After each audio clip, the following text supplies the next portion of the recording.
Imagine wanting to give your computer a fresh new start, like redecorating a room in your house. Omaha Computing Solutions offers a step-by-step guide on how to install Zorin OS, a user-friendly and visually appealing operating system.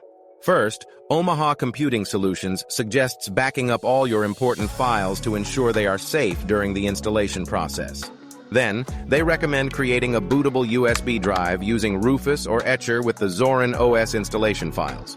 Next, restart your computer and choose to boot from the USB drive to begin the installation process. Follow the on-screen instructions provided by Zorin OS to select your language, location, and keyboard layout. Choose the installation type, whether you want to erase your existing operating system and install Zorin OS, or dual boot with another operating system.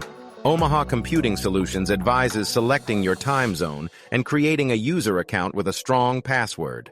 Finally, complete the installation and reboot your computer to start enjoying the sleek and efficient Zorin OS.